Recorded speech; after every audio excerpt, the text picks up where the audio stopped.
우리 권희정 작가님, 자, 너무 반가워요. 저는 이 자리에 이렇게 제가 앉게 될 거라고 생각 못했어요. 왜냐면은 정말 아까 말씀드렸다시피 책을 나온다 해서 한 6개월 정도를 제가 끌어가지고 제가 이 자리에 언제나 앉을 수 있을까 하는 생각했는데 오늘 이렇게 황창훈 총장님과 오영자 교육본부장님 덕분에 이 자리에 앉게 해주셔서 너무나 감사드립니다. 큰 박수 부탁드립니다. 네, 고맙습니다. 자, 우리 권희정 작가님 오랜만에 또 우리 봉당 식구들 만났잖아요. 자, 우리 오랜만에 봉당 가족들 만났는데 인사 한번 해주시죠. 네, 안녕하세요. 제가 저를 아시는 분들이 사실은 지금 많지가 않으세요. 저는 원래 저 자리에 앉아서 꽤 오랫동안 활동을 했었습니다. 네. 그랬죠. 그래서 그때는 제가 인기가 꽤 많았는데 지금은 저를 잘 모르시더라고요. 저는 권유정이고요. 미디어 영상 이사로 있습니다. 네, 반갑습니다. 네, 좋습니다. 저도 되게 영광이에요. 우리 권희정 작가님을 이렇게 또 토크쇼로 함께 하니까 되게 설레임이 있어요. 나는 지금도 기억나는 게 미국 간다고 사라졌을 때가 아마 근데 미국을 안 갔으면 내 생각에 이 책이 안 나왔을 것 같아요. 그렇죠. 제가 돈 공부를 하기 위해서 미국의 그 코로나 기간 한 3년 안에 한 4번을 왔다 갔다 했어요. 그러니까. 네, 그래서 그거에 대한 엑기스가 이 안에 있습니다. 네. 그래서 미국 갔다 와서 돈 많이 벌었어요. 돈을 벌 준비를 열심히 하고 있죠. 우리 권희정 작가가 그 미국 부동산 쪽에 또 일을 하면서 미국을 왔다 갔다 하고 이렇게 했었는데 그 결과물이 지금 이렇게 책으로 부모의 돈 교육으로 탄생을 했습니다. 자, 일단 책에 대한 인사는 뭐 하면서 진행하면서 할 거고요. 저는 우리 권희정 이사님을 보면서 좀 특이하다고 생각했던 게 있었어요. 권희정 작가님은 육식을 추구하는 채식주의자, 돈을 사랑하는 공산주의자, 환경과 동물을 사랑하는 미니멀리스트, 약자를 보호하는 휴머니스트, 이런 문구를 늘 달고 스스로 이야기를 하시거든요. 이게 어떤 의미인지 되게 궁금해요. 저도 사실 제가 이렇게 모자를 쓰고 이렇게 세팅을 하는 걸 사실 봉당에서 배웠어요. 그 전에는 정말 그냥 티셔츠만 입고 이렇게 막 늘어난 거 입고 다녔는데 총장님 덕분에 제가 황골 탈퇴를 했는데 그 중에서 맞습니다. 네, 감사합니다. 그 중에서 제가 가장 부러웠던 게 총장님 앞에 붙는 수식어가 있잖아요. 그래서 나에 대한 수식어도 어떤 좀 멋있는 걸 한번 붙여보고 싶다. 저랑 총장님과 이제 오영자 교육본부장님이랑 성향이 좀 달라서 저는 좀 조용한 편이거든요. 그래서 나를 어떻게 표현할까라고 생각을 했는데 기본적으로 저는 육식을 하는 채식주의자입니다. 그러니까 고기를 좋아하면서 어떻게 채식주의자라고 말할 수 있어요? 기본적으로 제가 환경과 동물을 또 생각하는 사람이거든요. 그래서, 맞아요. 고양이를 키우기는 하시죠? 네, 그래서 제가 저를 이렇게 단어로 표현할 때 항상 그렇다고 채식만 하는 건 아니니까. 네, 그래서 육식을 하는 채식주의자. 이 책 앞에 제일 처음에 나와요. 그리고 돈을 사랑하는 공산주의자. 제가 이렇게 공산주의자라고 표현하면은 많은 분들이 저 빨갱이 아닌가라고 얘기하시는데 그게 아니고 우리가 자본주의 사회에서 우리가 그 돈이라는 부분이 굉장히 중요하잖아요. 그런데 이걸 우리가 나누는 것도 굉장히 중요해요. 그래서 맞아요. 기본적으로 나누는 부분을 저는 공산주의자라고 제가 표현을 했고요. 네, 마지막으로 약자를 보호하는 휴머니스트 이렇게 표현을 하고 있습니다. 무슨 의미인지 조금 이해가 되시죠? 그리고 저는 약자를 보호하는 휴머니스트 이것도 참 좋더라고요. 그런 것 같은가요? 네. 그래서 네. 저한테는 막 되게 무섭게 막 쎄쎄맞게 잘해요. 제가 좀 강자로 보이나 봐요. 약자가 아니시잖아요. 이 책 얘기를 해야 돼요. 가장 중요한 거. 이 책 얘기를 하는데요. 저는 이 책을 제가 다 읽었거든요. 책을 뭐 다 기억을 하지는 못해요. 중요한 거. 읽었어도 다 기억을 하지는 못하지만 저는 핵심 멘트가 조금 마음에 와 닿는 게 부자로 살 것인가? 내 자식을 부자로 살게 할 것인가? 부자를 위해서 살게 할 것인가? 여러분은 어떻게 사세요? 궁금해. 그죠? 여러분은 어떻게 사세요? 부자로 사세요? 부자를 위해서 살고 계세요? 부자로 살고 있어요? 부자를 위해서 살고 있어요? 부자로 살고 있어요? 네. 자, 나는 부자로 살고 있다. 나는 부자를 위해서 살고 있다. 손을 안 들어. 3번 이런 질문 나올 때마다 죽고 싶다. 자, 이 반응이 어떻게 생각하세요? 근데 사실 부자로 살고 있다와 부자를 위해 살고 있다를 구분을 하세요? 우리 오영자 교육본부장님은? 이 책 보면서 했어요. 이 책 보면서 아, 내가 그동안 참 부자를 위해서 살았구나. 지금은 이제 부자로 살기 위해서 나름대로 애는 쓰고 있는데 부자로 살았다는 거, 내 자식들도 부자를 위해서 살게 교육을 시켰다는 거 참 많은 반성을 했습니다. 우리가 살고 있는 세상이 자본주의 세상이잖아요. 그러면 자본주의 세상에서는 노동자가 주인공일까요? 자본가가 주인공일까요? 당연히 자본가가 주인공이에요. 자본가가 주인공이죠. 그러면 자본가 하면 어떤 사람이 자본가일까요? 돈이 많은 사람. 돈이 많은 사람. 그리고 뭔가 노동력을 이렇게 부리는 사람, 노동자를 많이 이렇게 쓰는 사람. 나는 일을 하지 않죠. 자본가는 내가 일을 막 몸을 써서 일하기보다 많은 사람들이 일을 하게 만들어서 나는 돈을 벌죠. 그렇죠. 응. 돈이 일하는 시스템을 갖고 있느냐, 응. 아니면 없느냐. 내가 내일 당장 일을 하지 않으면, 한 달 동안 일을 하지 않으면 먹고 살 수 있느냐. 이렇게 구분을 하시면 돼요. 그러면 내가 부자를 위해서 살고 있느냐, 아니면은 내가 부자로 살고 있느냐. 간단하네. 자, 여기서 알려드릴게요. 자, 여러분들이 한 달 동안 일을 안 해도 나는 먹고 사는데 지장이 없다. 오, 네, 부자로 살고 계시는군요. 네, 몇 분 계십니다. 자, 나는 내가 한 달 일 안 하면 나는 굶는다. 굶지는 않더라도 통장에 돈이 줄어들죠. 그렇죠. 맞아요. 네, 통장에 돈이 늘어나진 않잖아요. 그렇죠. 기본적으로 줄어들죠. 그러면 기본적으로 우리는 자본주의 사회에서의 자본가, 주인공이 아니죠. 그렇죠. 주인공이 아니면은 노동자가 되겠죠. 노동자죠. 노동자는 기본적으로 엑스트라. 근데 그렇죠. 우리 노래 많이 하죠. 내 인생은 뭐 내가 주인공이다 주인공은 나야 나 이러면서 노래도 많이 하잖아요. 근데 주인공이 아니면서 계속 주인공이라고 했네. 다 부자로 살고 싶었나 보다. 내 인생은 나의 것이라고 하지만 실제적으로는 내 인생은 자본가의 것이다. 자본가의 삶이죠. 내 인생은 자본가의 것이다.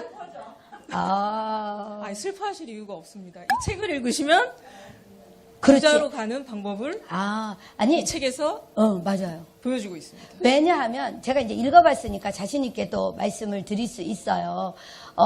아는 만큼 보인다고 하잖아요. 지금까지 전혀 60년 가까운 세월을 모르고 살았던 걸 알게 해준 책이에요. 저 그래서 되게 감동 많이 했어요. 입에 침 안 바르시고 얘기하시는 거죠? 당연하죠.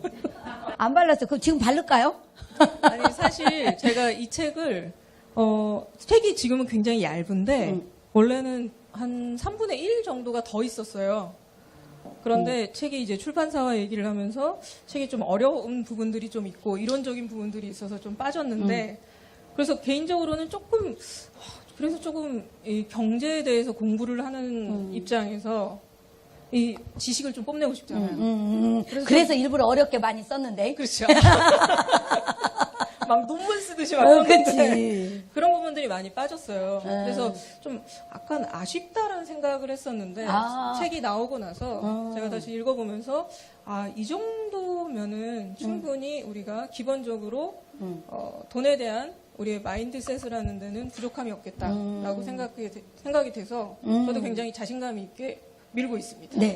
자, 책을 쓰게 된 계기, 아까 미국 다녀오시면서 쓰게 됐다고 살짝 얘기는 해주셨는데, 좀 구체적으로 얘기 부탁드릴게요. 저를 표현할 때 사실 제가 IT 계통에서 한 10년 정도 있었고요. 그리고 영상을 한 10년 정도 했었습니다.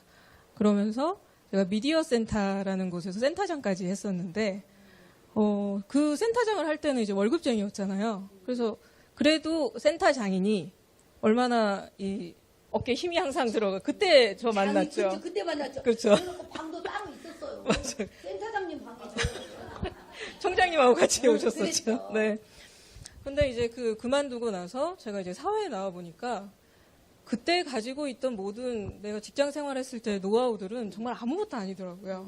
제가 책에서 표현하기를 진짜 혹겹의 옷을 입고 떼양볕에서 제가 있는 듯한 느낌을 받았어요. 그래서 어떻게 피할 수가 없더라고요.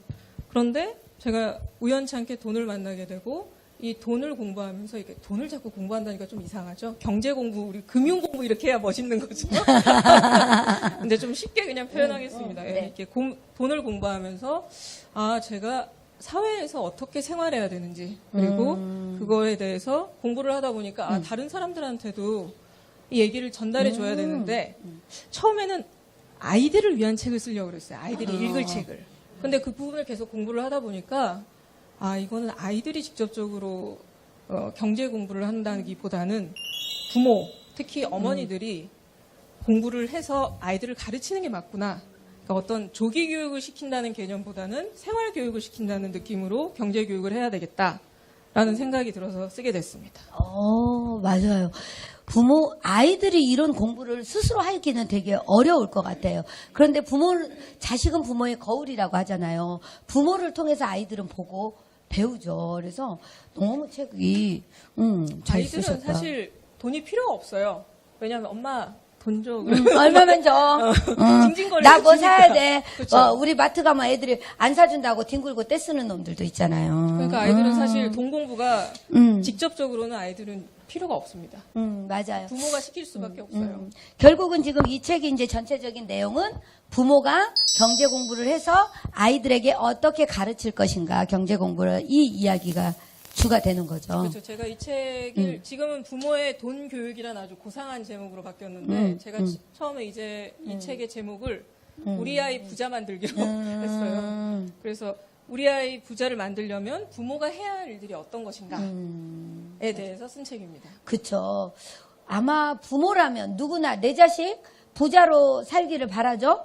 내 자식이 자본가로 살기를 원하십니까? 노동자로 살기를 원하십니까? 그래서 여러분들은 자녀들을 자본가로 키우셨습니까? 노동자로 키우셨습니까? 자본가로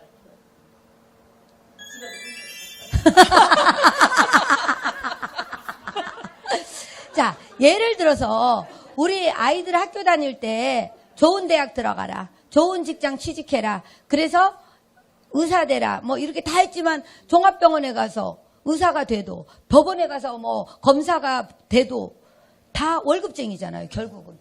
대기업에 취업을 해도 월급쟁이잖아요. 그럼 그들은 노동자예요, 자본가예요? 돈 많은 노동자죠. 그렇게 엄마의 되나요? 자랑거리. 엄마의 자랑거리, 돈 많은 노동자. 그래서 책에서는 그런 표현이 있어요. 학사모를 쓴 노동자를 양성하고 있다, 우리가. 학사모를 쓴 노동자를 양성하고 학력은 계속 올라가고 있는데 실제적으로는 부모님들은 아이들한테 계속 노동자로 자라도록 교육을 시키거든요. 맞아요. 저 그래서 엄청 반성했잖아요. 이런 교육을 내가 받아본 적도 없는 거예요. 그리고 내 아이들한테 시켜본 적도 없었던 거죠. 그러면은 아이들에게 돈 교육 어떻게 시켜야 될까요? 일단 여러분도 궁금하시죠? 지금 뭐 나는 우리 애들 다 커버려서 난 상관없는디 난 누구를 가르쳐? 내가 배우면 되죠. 지금도 우리가 앞으로 100세 시대, 120세 시대라고 하는데 여전히 나이 80 넘고 90 넘고 해갖고 노동자로 살 수는 없잖아요. 그죠? 지금부터라도 준비해서 자본가로 살아야 되겠죠? 이렇게 말씀하시니까 생각이 나는데 네. 사실 이 내용이랑은 뒤에 뭐 메타버스에 관련된 내용이 있기는 한데 제가 메타버스 교육도 꽤 오래 했었는데요. 참 재밌는 게 저희는 메타버스 세계에서도 노동자로 살 것을 자꾸 찾아요.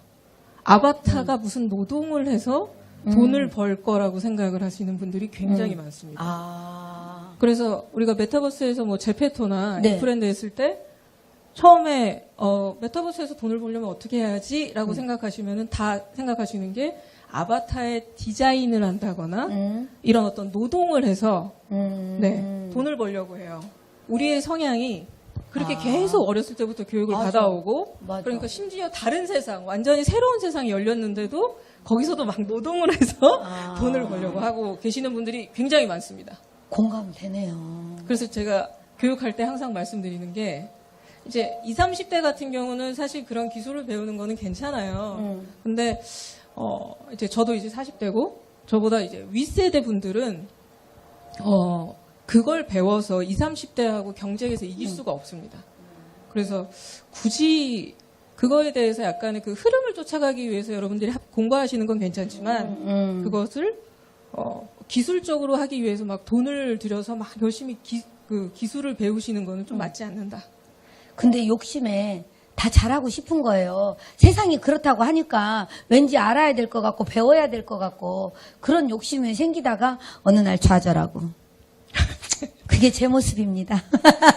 그런데 우리가 새로운 게 이제 나타났을 때 우리가 자동차 운전을 한다 그래서 엔진에 대해서 공부하지 않잖아요. 그런 것처럼 기본적으로 메타버스도 여러분들이 흐름을 그냥 쫓아가다 보면은 어느 정도의 시점이 오면은 그것을 쉽게 활용할 수 있는 방법들이 지금은 좀 어려워요. 지금은 초기 단계이기 때문에 활용할 수 있는 방법이 나오기 때문에 그걸 활용하는 쪽으로 생각을 하셔야지 지금 그 기술을 막 블록체인이 어쩌고 저쩌고 하는 그런 기술들에 너무 이렇게 매몰되어 있으실 필요는 없는 것 같아요.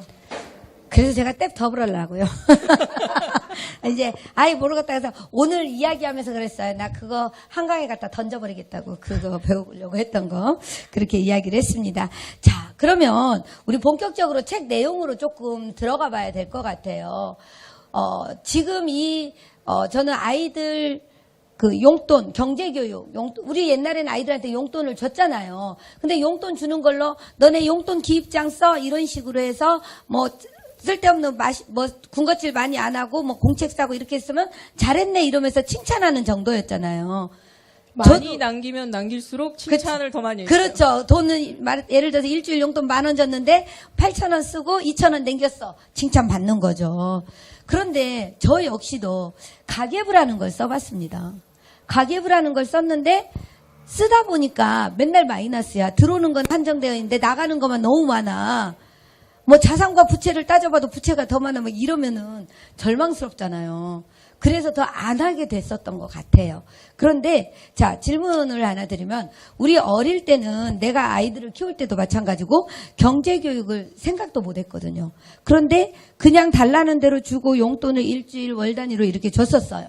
근데 이 부분을 우리 권희정 작가님이 새롭게 어떻게 아이들에게 용돈을 주면서 경제교육을 시켜야 되는지 이 부분을 이야기를 좀 해주시면 좋을 것 같아요.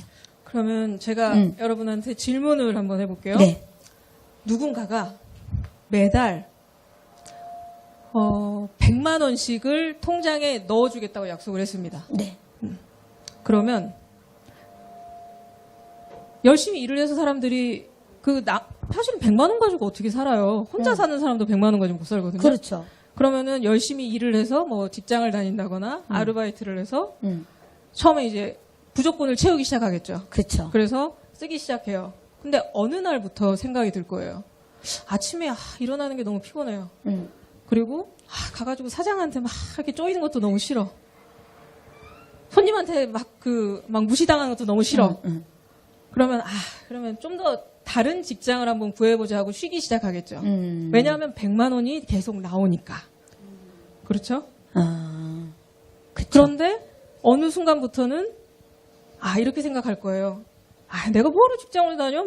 다음 달에도 100만 원 들어오는데? 아껴 쓰면 되지. 바로 이게 우리가 노동자의 삶을 계속 살 수밖에 없는 이유예요.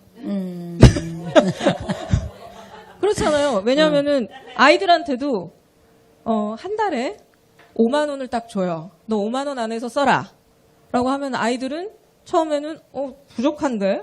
돈 더 줘야 되는데? 이렇게 생각을 하지만 시간이 지날수록 그냥 여기서 아껴서 쓰면 되지. 라고 생각을 할 수밖에 없죠. 그건 당연한 거예요. 그게 바로 우리가 아이들을 노동자로 가르치는 겁니다. 그러면은 책에서 세 가지를 얘기했는데요.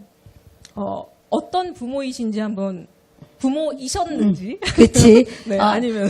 네. 아니, 이제 우리 또 방송으로 나중에 영상으로 이렇게 보실 분들 젊은 부모도 있을 수 있으니까 젊은 부모는 내가 지금 어떻게 하고 있는지, 이미 아이를 다 키웠다면 나는 어떻게 가르쳤는지, 그러면 나는 내 손자들에게 어떻게 해주고 싶은지 이렇게 생각하실 수 있을 것 같아요. 아이, 손자손녀들한테는 그냥 빼주시더라고요. 그러니까. 그냥 빼주는데, 제가 이 책을 읽어보니까 안 돼요. 그러면 세 가지를 한번 볼게요. 첫 번째는, 그냥 아이가 달라는 대로 줬다. 달라는 대로라는 게 뭐 그냥 엄마 줘 그러면 바로 주는 게 아니고 왜 필요해 하고 물어보고 달라는 때마다 필요를 채워줬다. 첫 번째. 그 다음에 두 번째는 주기적으로 일주일에 한 번이나 한 달에 한 번씩 용돈을 줬다. 그리고 세 번째는 뭔가 일을 시키고 너 그거에 대해서 그 보상으로 돈을 줬다. 첫 번째, 돈을 그냥 줬다. 달라는 대로 그냥 줬다. 있으세요? 그랬죠. 저희 신혜 가수님. 네, 저도 그랬어요. 네. 돈이 굉장히 풍족하신가 봐요. 풍족하진 않아도 엄마 뭐 사야 되니까 돈 줘 하면은 줘야지 어떡해요. 맞아요. 그랬죠. 그러면은 나는 주기적으로 용돈을 줬다. 그것도 해봤죠. 자녀들이 다 없으세요, 혹시? 혹시 키워보신 적 없으신가요? 1번, 3번.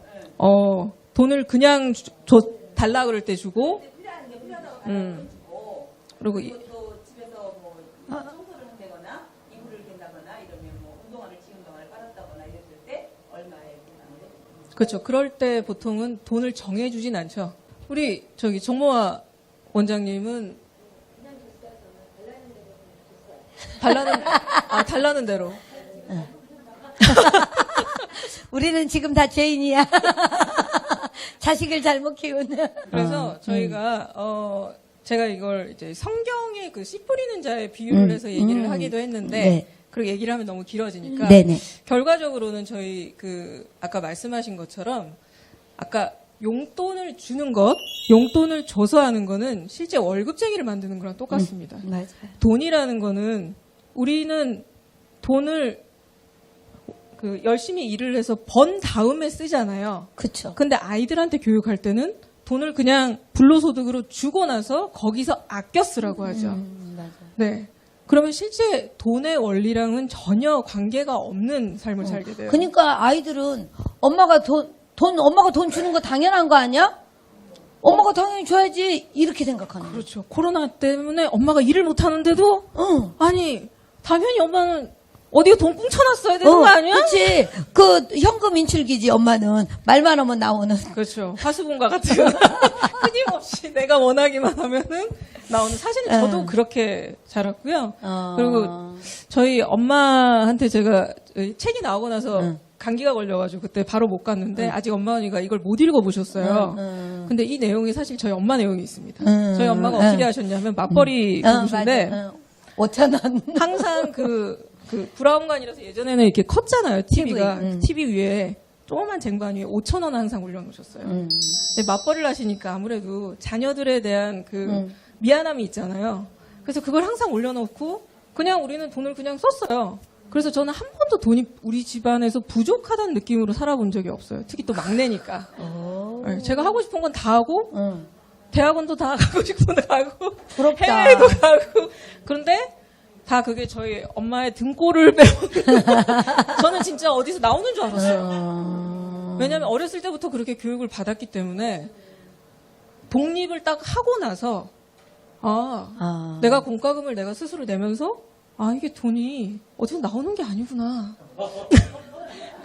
근데 여러분 자녀도 다 비슷하세요.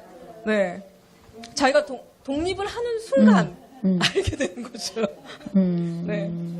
그래서 어쨌든 용돈을 주는 것도 사실상은 아이들을 부자로 교육시키는 건 아니에요. 셈을 잘할 수는 있겠죠. 당연히 계산을 하고 아껴 써야 되니까. 근데 가장 좋은 것은 용돈 벌이를 시키는 겁니다. 그래서 우리가 항상 생각하잖아요. 우리 아이한테 용돈을 얼마 줘야 되지? 이게 무슨 세상의 지상 과제처럼 생각을 하셔서 막 물어봐요. 고등학생은 얼마를 줘야 됩니까? 중학생은 얼마를 주는 게 평균적입니까? 이게 중요한 게 아니고 내가 아이한테 어떤 일을 시켜서 일이라는 게 꼭 노동은 아니에요. 뭐 기획이나 이런 것도 다 들어갑니다. 뭐 여행을 갈 때 뭐 그 프로그램을 가족 프로그램을 짠다거나 이런 것도 다 들어가요. 그래서 돈을 줄 수 있는 방법들을 고민하는 게 우선이라는 거죠. 그러니까 결국은 이 책에서 우리 권지정 작가님은 그 얘기를 해요. 아이에게 용돈을 절대 그냥 주지 마라. 그 얘기셨죠? 예전에는 이 아이들 돈 교육하면 두 가지로 딱 나뉘어요. 한 가지는 용돈을 주고 잘 사용하게 해야 된다. 용돈 기입장을 얼마나 잘 쓰게 하느냐라는 게 책의 한 파트가 있고요. 네. 저처럼 용돈을 주면 안 된다라고 주장하는 파트가 있습니다. 이렇게 두 가지가 있는데 예전에 사실은 이 파트는 실제 많이 망했어요. 용돈 줘서 잘 안 됐어요. 용돈을 줘서 아이한테 경제 교육을 시키는 것은 망했다. 네, 제가 오케이. 생각하기엔 그렇습니다. 그리고 실제 많은 부자들을 보면은 월마트 아시죠? 세계적인 네. 저기 마트잖아요. 네. 거기 샘 월튼이라는 분이 계신데 그분은 자기 자녀한테 심지어 한 5살 난 딸, 막내딸이 아마 그럴 거예요. 그때도 매장에 와서 그 사탕 가게 부분을 맡기고 일을 시켰어요. 그럼 아이가 그 돈을 벌잖아요. 돈을 벌면 어떻게 했냐면 자기가 마음대로 쓰게 한 게 아니고 다음 매장을 열 때, 다음 점포를 열 때 지분을 아이한테 줬습니다. 5살짜리한테. 그렇죠. 그러면 얼마나 좋아요. 증여세도 내지 않고 우리나라는 어쨌든 저기 증여세를 2천만 원 이하는 내야 되잖아요. 그러니까 증여세도 내지 않고 아이가 작은 돈으로 지분을 계속 갖게 되니까 월마트가 잘 되면 잘 될수록 아이는 자연적으로 부자가 되는 거죠. 그러니까 실제적으로는 부자들이 다 그렇게 교육을 하는데 왜 우리는 돈을 그냥 주거나 자꾸 용돈을 주려고 그러느냐. 이거는 우리가 학교에서 자꾸 가르치기 때문이에요. 네. 그렇구나. 자, 그러면은 아이들한테 그런 용돈을 주는 것도 이렇게 홈 알바, 홈잡, 그리고 잡 알바. 이 세 개였잖아요. 그래서 이거에 대한 설명을 조금 해주면 좋을 것 같아요. 그래서 아이들한테 용돈 벌이를 하는 방식. 용돈 벌이라는 방식. 네. 제가 성향이 굉장히 하나를 보면은 여러 가지 방면으로 이렇게 좀 바라보는 게 좀 있어요. 네. 그래서 이거에 대해서 좀 나눠봤는데 첫 번째는 기본적으로 많이 하는 방식입니다. 설거지 하면은 얼마. 그치. 네. 아이들 구두 닦으면 아빠 구두 닦으면 얼마 이런 식으로 딱 정해져가지고 주는 거 알바 형식으로. 그렇죠. 그게 홈 알바다. 그렇죠. 집에서 이제 알바를 할 수 있는데 이것은 아이가 안 하면은 그냥 안 하는 거예요. 네, 못 받는 돈입니다. 그래서 아르바이트. 오케이. 그리고 홈잡. 잡 같은 경우는 요즘에는 약간 이런 방식으로 하기도 해요. 그래서 아이들을 직업을 갖게 하는 거죠. 집에서. 네, 예를 들어서 반려동물 관리사. 좋다. 그러면은 그 직업을 아이는 갖고 있어요. 그러면은 반려동물한테 밥을 주지 않거나 물을 하루라도 주지 않으면 상황이 굉장히 안 좋아지거든요. 이거는 알바로 할 수 있는 일이 아니죠. 그렇죠. 이건 직업으로 직업이지. 가져야 되는 맞아. 일이에요. 그래서 이 일을 한 달에 80% 이상 정도 완성을 하면은 해당되는 월급을 주는 거죠. 다양하게 그 직업을 집에서 만들 수 있겠네요. 그래서 아이가 좀 이 닦는 걸 싫어한다. 그러면은 예를 들어서 치위생사. 치위생사. 그래서 밥을 먹고 나서 온 가족이 아이가 아빠 이따 것이다 엄마 할 수 있도록. 그러면 자기도 체크할 수 있고. 아이가 좀 어릴 경우는 그렇겠죠. 좋네요. 네. 그렇게 홈잡을 갖게 한다. 그 다음에 세 번째는 이거에 잡알. 근데 단점이 있어요. 어떤 단점이? 홈잡의 단점은 아까 말씀드렸듯이 월급이 정해져 있다는 단점이 있어요. 네. 그리고 아까 알바 같은 경우도 책임감이 좀 없어지는 게 그렇죠. 있고 그리고 어느 날 그러죠. 엄마가 뭐 시켰어요. 저기 나가서 저기 신부름 좀 해라. 얼마 줄 건데? 얼마 줄 건데? 그치, 맞아. 내가 이렇게 하면 뭐 해줄 건데? 그게 나 위해서인가 지 위해서지? 속으로 그러지. 네. 퇴직금이요. 퇴직금은 1년을 해야 주는 거 아닌가요? 같은 직업을. 네. 그리고 마지막으로 이건 제가 만든 건데. 네. 홈 알바라고 두 가지 잡 알바. 잡 알바라고 두 가지를 섞어놓은 겁니다.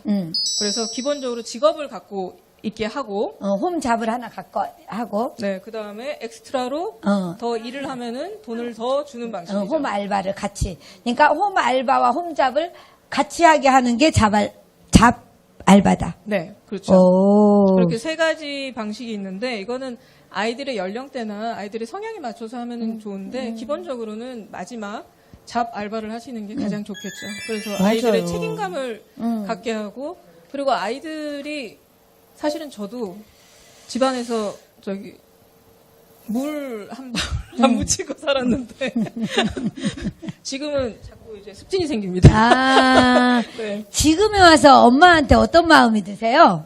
갑자기 궁금해졌어. 갑자기 눈물이 나네요. 네. 그래서 기본적으로 아이들을 교육을 하실 때 그 시스템을 부모가 좀 갖고 있고 어떤 기준을 갖고 있는 게 중요합니다. 맞아요. 이런 기준을 갖고 하다가 어느 날 야 오늘 아이야 너 저기 너 2등 했네. 다음에 1등 하면은 엄마가 10,000원 줄게.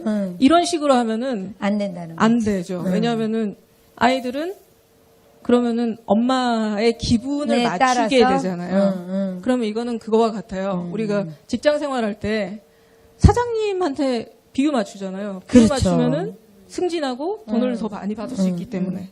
그러면은 사실상은 이거는 부자의 교육이 아닙니다. 네. 좋네요. 이렇게 또 한번 생각해보는 계기가 된 것 같아요. 그래서 우리 애들이 말을 안 들어서 내가 독립을 하기는 했는데 행여나 혹시나 같이 살게 되면 이렇게 해야지. 그러기에는 아이들이 너무 크지 않았나요? 그런데 가끔 아이들이 나이만 먹은 경우도 있는 것 같더라고요.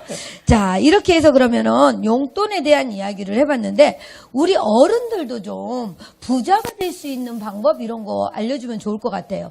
제가 이 책을 읽다 보니까 제가 한 번도 경험해보지 않은 사실은 저는 주식을 통장 개설해서 돈을 조금 넣어보기는 해봤어요. 아, 이런 것 정도는 알아야겠다 해서 해봐야 알지 하고 해봤거든요.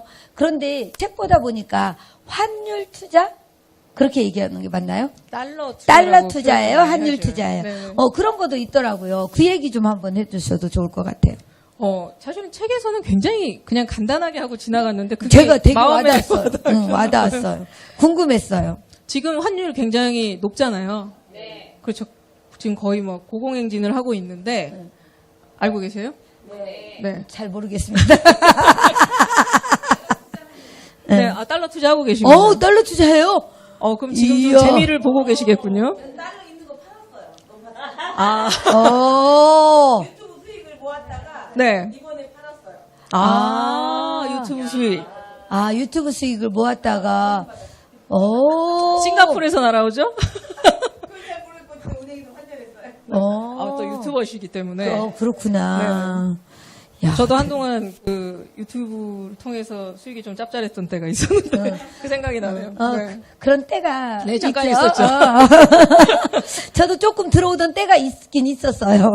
일단은 지금은 이제 올라 있으니까 사셔야 될 때는 아니고 이게 달러 하면은 사람들이 헷갈려하는데 그냥 단순하게 생각하시면 됩니다. 주식처럼 주식이 떨어져 있을 때 사나요? 올라 있을 때 사나요? 떨어져 있어요. 그렇죠. 환율도 마찬가지예요. 네, 달러가 떨어져 있을 때 사시면 되는데 지금은 1,300 얼마 사실 그런가요? 옛날에 1,000원 조금 올라갔을 때 그럴 때 네. 일단은 외화 통장을 일단 만들어 놓으시고 외화 통장은 아무 은행이나 다 가만 있나요? 네, 있습니다. 아, 그래요? 그래서 만들어 안 만들어봐가지고. 아니, 혹시나 모르시는 분들을 위해서 제가 대신 질문해드린 거예요. 그럼요. 네. 그래서 또 이게 떨어져 있을 때 사야지 지금 같은 때 사가지고 나중에 괜히 떨어지면은 그러니까 네, 일단 뭐 외화 통장을 만들어 놓으시면은 되고요. 자, 네. 그러면은 우리 부모들이 좀 알아야 할 경제가 좀 있을 것 같아요. 부모들이 이런 것 정도는 최소한 알아야 아이에게 이렇게 교육을 해줄 수 있다. 이런 기본 지식? 그런 게 있을까요? 제가 원래 책에는 크게 두 가지를 해놨는데 한 부분은 좀 어렵다고 이제 빠지고 좀 쉬운 부분만 남아 있어요. 그래서 한 가지는 이렇게 한번 따라해 보시겠어요? 손수지 대자부. 손수지 대자부. 이게 뭐 대단한 건 아니고요. 우리 가계부를 쓸 때 일반적으로 수입과 지출만을 계속 쓰잖아요. 그쵸. 그러면은 가계의 정상적인 그 재정 상태를 좀 알아보기가 좀 힘들어요. 그래서 이 책에서 제가 좀 구체적으로 썼는데 기본적으로 그 기업형 가계부를 쓰는 겁니다. 기업형 가계부. 네. 기업에서는 뭐 자산과 부채, 뭐 대차대조표 이런 거, 네, 그렇죠. 재무제표 이런 거 하잖아요. 네, 그러면 손수지니까 응. 손익계산서. 그다음에 에서는 수입과 손익계산서는 수입과 지출로 이루어져 있어요. 이게 바로 우리가 일반적으로 쓰는 가계부죠. 수입하고 지출. 네. 손수지. 네. 그럼 대자부. 대자부. 네. 대차대조표. 대차대조표는 요즘에는 이제 재무상황표라고도 많이 표현하는데 네. 그냥 대차대조표로 했습니다. 여기서. 네. 그래서 대차대조표는 자산과 부채로 부채. 나누어져 있는데 사실 대차대조표를 많이 쓰지를 않으세요. 근데 대차대조표를 쓰지 않으시면은 원래 자산이 기본적으로 수입으로 연결이 되고 그리고 부채가 지출로 연결이 되는데 그렇죠. 그거에 대한 연결 부분을 제대로 우리가 파악할 수가 없습니다. 그냥 보험이 나갔다. 보험 대충 얼마 나가지? 한 달에 얼마 나가지? 그러면은 계속 마이너스인 듯한 느낌이 나는 거죠.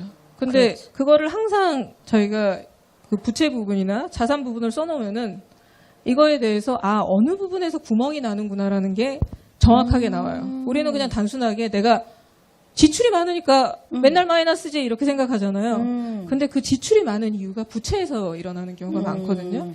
그러면 대차대조표는 예를 들어서 자산과 부채로 예를 들어 나눈다면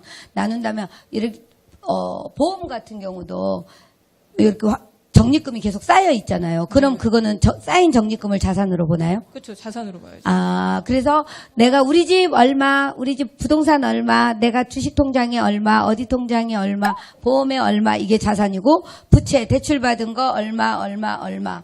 이렇게 해서 자산과 부채, 대자부를 만들고, 그 다음에, 손수지, 손익계산서, 수입과 지출, 들어오는 수입이 어디서 들어오는지, 지출 어디서 나가는 이거를 같이 해서 봐야 된다. 근데 이게 뭐 제가 만든 저 손수지 대자부라는 그 외우기 쉽게는 제가 만들었고 네. 원래는 부자 아빠 가난한 아빠에서 가장 기본이 되는 거예요. 이게. 부자 아빠, 네. 가난 네. 아빠에서. 그래서 기본적으로 우리가 그 경제 공부를 한다고 하면은 이거에 대한 특히 대차대조표에 대한 부분은 분명히 항상 기록을 해놓는 버릇을 들이셔야 됩니다. 여러분 오늘 집에 가셔서 꼭 해보세요. 우리 집 자산이 얼마인지, 부채가 얼마인지, 그 다음에 수익이 어디서 어떻게 들어오는지 수익, 지출, 이거 손익계산서하고 대차대조표 한번 꼭 해보시면 좋을 것 같아요. 어떻게 생각하세요? 딱 한 번만 해보시면은 그 다음부터는 쉬워요. 근데 처음에가 쓸 때 다 찾아봐야 되잖아요. 자녀들 것도 다 찾아봐야 되고. 그래서 그걸 다 써야 되기 때문에 처음만 좀 귀찮지. 기본적으로 계속 매달 나가는 거기 때문에. 아니, 사실 저처럼 재산이 별로 없으면 안 어려워요. 재산이 많아서 어려운 거예요. 여러분, 어렵다고 느끼시는 분들은 감사하다 생각하세요. 내 재산이 이렇게 많구나 하고. 공감하시나요? 자, 그럼 박수 한번 주세요. 그리고 다른 하나는 책에서는 이제 아주 짧게 나오고 나중에 이제 다음 책에 아마 나올 것 같은데 경제 기사 읽을 때 우리가 기본적으로 경제 기사를 읽는 게 좀 힘들어하세요. 맞아요. 네. 그때 꼭 필요한 게 환율, 환율. 그리고 미국의 연방준비제도 이사회 이 세 가지를 우리가 기억해 놓으면 이 관계를 알면은 사실상은 경제 기사 읽는 게 굉장히 쉬워요. 근데 그게 여기서 빠졌네. 그러면 안타깝네. 여기서 팁으로 얘기해 줘봐요. 너무 길어요. 그래도 핵심만 조금만 얘기해 줘봐요. 기본적으로 아까 네. 지금 금리가 굉장히 오르고 있잖아요. 맞아요. 근데 이게 사실 뭐 다 아시다시피 이게 우리나라에만 국한돼 있는 게 아니고 그 연방준비제도 이사회에서 결정이 나면은 우리도 같이 따라서 올라요. 그렇죠. 세계적으로 같이 움직이는 거잖아요. 네네. 그러면 그거에 따라서 금리가 오르면 주식이 움직이고 움직이는 것들이 다 있습니다. 같이 따라서 움직이는 게 있거든요. 그래서 그 흐름들을 우리가 알면은 기본적으로 이번에 금리가 오를 것 같다. 그러면 라고 따라 생각하면. 움직이는 거 얘기해줘봐요. 주식이 따라 움직이고 또 뭐가 따라 움직여요? 그거는 다음에. 그건 아. 너무 길어져요. 아니 제목만 말해봐요. 됐어요. 애낀다 이거야. 다음 책 사서 보래. 이 책 안 사보면 다음 책에다도 그 내용 안 써준대요. 제가 교육할 때 이걸 한 적이 있어요. 그래서 이것도 좀 외우기 쉽게 제가 만들어 놓은 게 있거든요. 그래서 나중에 한번 또 기회 되면은 한 번 더 불러주시죠. 뭐. 좋아요. 자, 다음에는 이제 강의로 한번 이렇게 해서 이런 경제교육으로 한번 총장님께 얘기를 해보도록 하겠습니다. 이렇게 해야 다음에 부르시는군요. 감사합니다, 총장님. 아니, 속으로 그러실 거야. 지 맘대로 다 해먹어라. 네가 총장해라. 죄송합니다.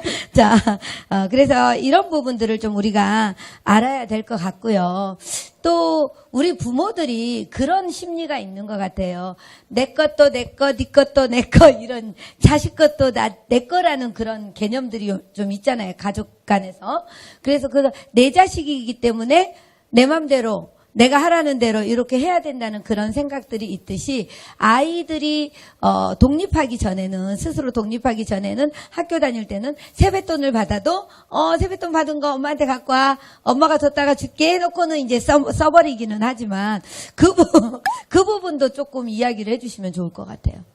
책에 그 부분이 있어요. 이걸 다 재밌어 하시더라고요.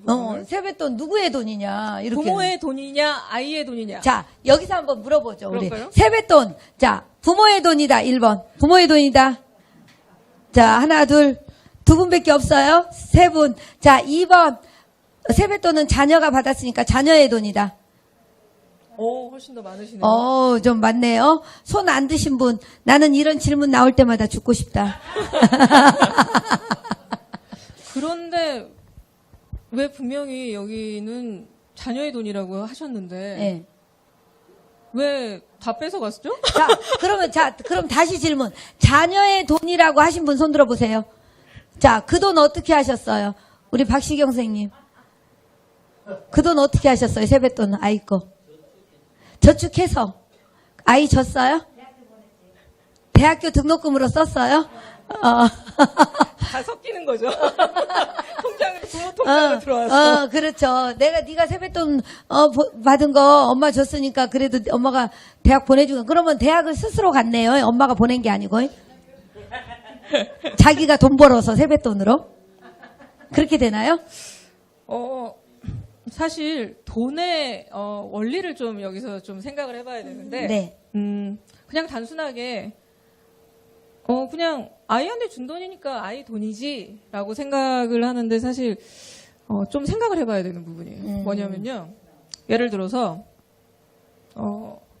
원자교육본부장님이